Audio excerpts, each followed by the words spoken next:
Good morning, guys. I'm so glad you guys are able to join today. And today is the beginning of a new month. It's June 1st, 2020, and we start a new module. So give yourself a round of applause. Um, for that, we finished module 4. You guys did the end of the module task, and now we begin new module. That means new materials, um, and we work with different numbers. So today is the first day of module 5, lesson 1. And before we get started, I would love for us to to say thank you to our friends and family because they've been there with us from the beginning. They help us with everything that we need and everything we don't need. We share our happiness, we share our sadness, we share our when we're scared, when we are afraid, or when we are joyful. Every emotions we have, tend to share with our loved ones. So please take a moment and say thank you to them, and they'll appreciate you for it. So let's get started. Today's objective is count straws into piles of 10 and count the piles as 10 ones, which simply means we are going to have materials, and every time we see a 10, we are going to be bundling them, or we're going to make them a group of 10, and that group of 10 we are going to count as 10 ones. I know it's hard to understand as I'm saying it, but during the lesson I will show you what I mean. So what you will need for today's lesson is loose leaf paper, something to write with. You'll need your math book. Remember, your math book should say module 5 and 6 together, because the last two modules are together. So remember, we're not working with module 4 anymore. If you don't have the book, that's okay. You're going to see alternative work. But if you picked up the book, please make sure you have the correct book. In the front of that green book, it should say module 5 and module 6. But since we are starting with module 5, we'll focus on first half of the book. You'll need your number bond chart, and you'll need the materials, about 10 pieces. So now we are going to get started with the application problem, and as usual, I'm going to read the application problem twice. You will pause the video, you will work on your application problem, and then we'll come back together to see if your application problem matches my application problem or not, or is it different? If so, how is it different? So the application problem is as follows. Diane loves to share her peanuts at recess. She counted 10 peanuts into the hands of her friend Ariane. Draw a picture of the peanuts in Ariane's hand. Again, Diane loves to share peanut at recess. She counted 10 peanuts into the hands of her friend Ariane. Draw a picture of the peanuts in Ariane's hand.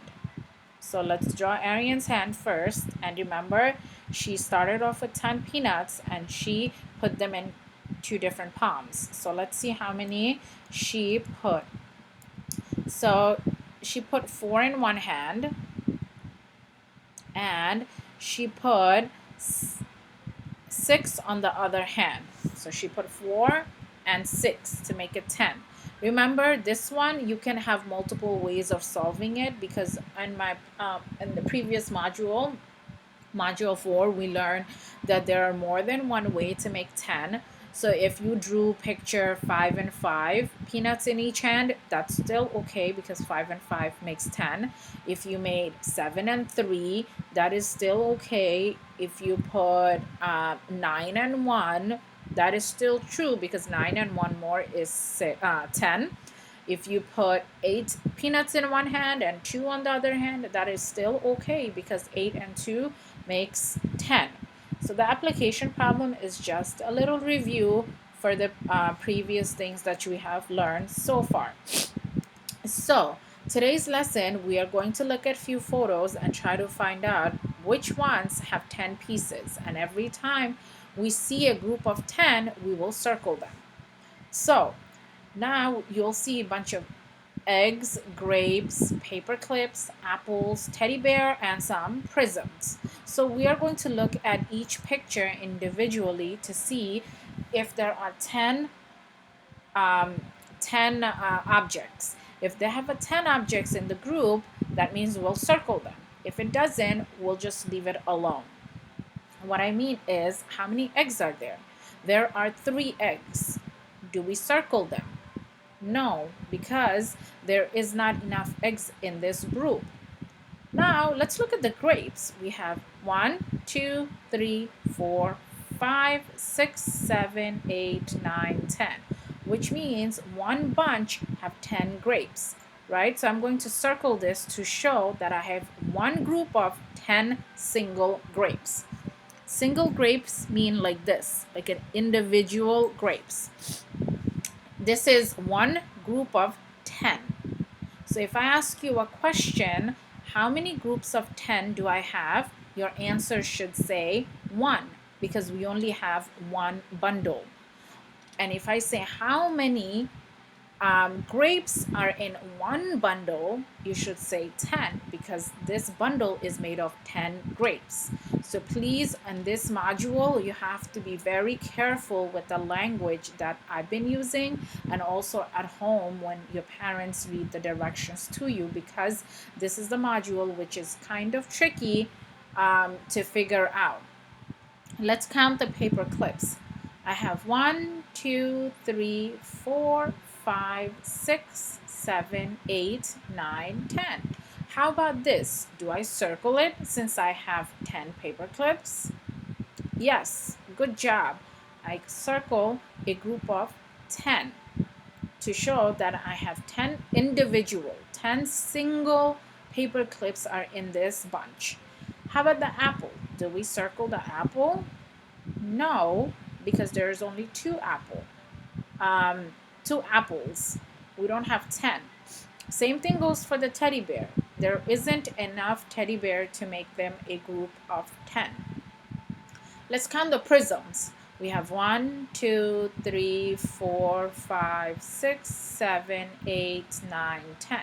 Since there are 10 in one group, I'm going to circle the group of 10 single prisms, or 110. Let's continue with the pictures. I only have one pencil, so again, I won't circle it. Let's count the strawberries. So I'm going to change the color because it's red, but remember we used to make a counting path in our previous modules. I believe it was module 1 or module 2, where it was easy for us to count when we make a counting path. So let's count the strawberries. I have 1, 2, 3, 4, 5, 6, 7, 8, 9, 10. The counting paths help us to count so that way we don't count the same thing twice. Since I have 10, I'm going to circle a group of 10. How about the pencils and markers? Are there 10? Show me with your finger how many pencils and markers do I have here. That's right, I have 3, so I do not circle them. Let's count how many stars are there. 1, 2, 3, 4, 5, 6, 7, 8, 9, 10. So I'm going to circle it because there are one group of 10 objects. How about the hats? 1, 2, 3, 4, 5, 6, 7, 8, 9, 10. Since there is a group of 10 again, I'm going to circle that. Now, let's look at the hands. I have 1, 2, 3, 4, 5. Since there isn't enough hands, I will not circle them.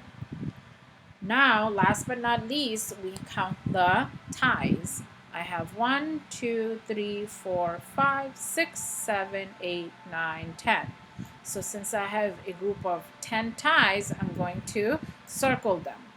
Again, remember, the question was, if you see a group of 10, you circle them. Now, if someone asks you how many groups of 10 are there, Again, it's only one group because it's only one group here. However, if somebody else asks you how many are inside the group, then there are 10 because of this. So it's very tricky. It's okay. Today is the first lesson. And as we continue, we will see and we will manipulate the word to make it easy for us to understand. So today's problem set is easy peasy lemon squeezy. It's basically what we have been working with. Remember, today is a new module, so we're beginning with lesson 1, but please make sure you're in the right book. It should say inside you, on top of the first page or the cover page, should say module 5 and 6. Again, module 5 and 6, they're usually together, but I need you to focus on module 5 because that's what we are doing. And we are doing lesson 1 problem set. So make sure you are in the right book, you're in the right module, and you're in the right problem set. I wrote my name and I wrote today's date, which is 6-1-2020. So it says circle the groups that have 10 ones, meaning circle the groups that has 10 individual objects or 10 single object, which means let's do the first one together. 1, 2, 3, 4, 5, 6, 7, 8, 9, 10. So this is 10. I'm going to circle it. Right? And there are 10 single football are inside this circle, or 10 single objects are there. So again, you have one group of 10, and inside that group you have 10 objects. So every time you see a group of 10, remember, you circle it and then you say how many objects are inside that group. At the end, it says how many times did you count 10 ones, which means how many groups of 10s do you see, right? How many times did you count 10 ones, which means that how many groups of 10 do you have in this page, and you write it down in the box. Please make sure, parents, again, this is a very tricky module. They will need your help. And this is the first lesson. So it's okay if they make mistakes. And we'll continue to work on it. But please make sure, help your children to figure out and play with the words so it makes them easy to understand. Same thing over here. This is for the children who doesn't have a math book. So we follow the same rule. Again, you don't have to draw the sticks or the thunderbolts or the football. All you have to do is draw some circles and tell them to figure out the answer. Again, I put my name and my date on the top, and it says circle the groups that have 10 things. So let's count this one. 1, 2, 3, 4, 5, 6, 7, 8. I cannot circle this because we don't have 10. So that means that you have to count the other two groups to see if you have 10 things are in it. Once you see it, you circle it, and that's it. In the bottom, it says how many times did you count 10 things. That means how many groups of 10 do you have on the paper. So please make sure, again, parents, help your children to do the problem sets. And last but not least, I know we've been shouting out all the essential workers. So today I would love for us to focus on our crucial essential worker, which are NYPDs or police officers as we know them. Because of them, we stay safe on the road and sometimes in our house, in our neighborhood. They have been working night and day, every day, 365 days a year to make sure that we are safe and we follow the rules not only we are safe to ourselves, but we are also safe for others, and they take care of us whenever we need help. So please, if you see a police officer when you do go outside, and if you do go outside, don't forget to give them a shout out, and don't forget to give them a thank you, because they work very hard and they'll appreciate you. Until tomorrow, I miss you guys. Please make sure you guys wash your hands and practice social distance. Do not forget to do 30 minutes of ELA and 30 minutes of math. And please, please, please make sure you submit all of your work on time. It is very important to receive the work because we want to give you credits. As well as, don't forget, we're in Google Meets 5 days a week from 1 to 2 and 3 to 4. So if you can, stop by, say hello, see your friends, and because they miss you too. Until tomorrow, I'll see you guys. Bye.